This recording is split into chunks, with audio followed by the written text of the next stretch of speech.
નમસ્કાર, તમે જોઈ રહ્યા છો TV13 ગુજરાતી ડિજિટલ. હું છું વિશ્વા. સ્વાગત છે મધ્યાહન સમાચારમાં. હરિદ્વારના મનસા દેવી મંદિરમાં નાસભાગ થઈ 6 ભક્તોના મોત. વીજ કરંટને કારણે દુર્ઘટના સર્જાયાની આશંકા અને 35થી વધુ લોકો ઘાયલ.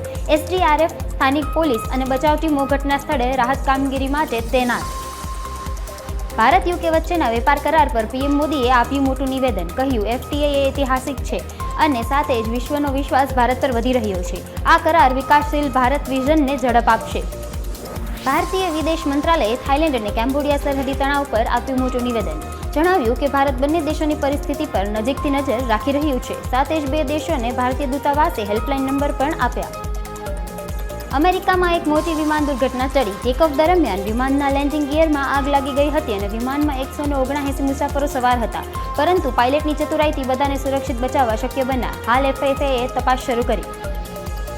દેશના 13 રાજ્યોમાં મેઘરાજાની તોફાની બેટિંગ. મધ્યપ્રદેશ, છત્તીસગઢ, મહારાષ્ટ્ર, પશ્ચિમ બંગાળ, ઉત્તરાખંડ તથા અન્ય રાજ્યોમાં મેઘરાજાનું રૌદ્ર સ્વરૂપ. અનેક શહેરોમાં જળબંબાકારની સ્થિતિ. 26 વર્ષીય યુવતીના દુષ્કર્મ બાબતે ચિરાગ પાસવાને કર્યો નીતિશ સરકાર પર તીખો પ્રહાર. પાસવાને કહ્યું કે રાજ્યમાં ગુનાહોની લહેર દોડી રહી છે. મને દુઃખ થઈ રહ્યું છે કે હું એક એવી સરકારને ટેકો આપી રહ્યો છું જેના શાસનમાં ગુનાહો મોટા પાયે વધી રહ્યા છે. રાજ્યમાં છેલ્લા 24 કલાકમાં 181 તાલુકાઓમાં વરસાદ. બનાસકાંઠાના વડગામમાં સૌથી વધુ 7.52 ઇંચ વરસાદ, તો અરવલ્લીના મોડાસામાં 6.22 ઇંચ વરસાદ ખાબક્યો. રાજસ્થાનની સ્કૂલ દુર્ઘટના પછી કેન્દ્રએ લીધા કડક પગલાં. કેન્દ્રએ તમામ રાજ્યોને શાળાઓમાં ફરજિયાત સુરક્ષા ઓડિટ કરવા માટે આદેશ આપ્યો. દરેક શાળાએ દર વર્ષે ઓડિટ કરવી પડશે અને રિપોર્ટ સરકારને સોંપવો પડશે. શ્રાવણ માસમાં મેઘરાજાની તોફાની બેટિંગ. 3 જિલ્લામાં વરસાદનું રેડ એલર્ટ જાહેર. પાટણના સિદ્ધપુરમાં 6 કલાકમાં 5 ઇંચથી વધુ, તો અમદાવાદમાં અંધારપટ સાથે વરસાદની શરૂઆત.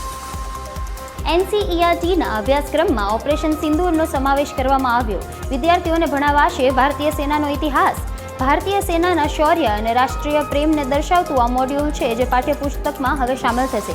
ધોરણ 3 થી 12 સુધીના વિદ્યાર્થીઓને અપાશે દેશના રક્ષણની સમજ.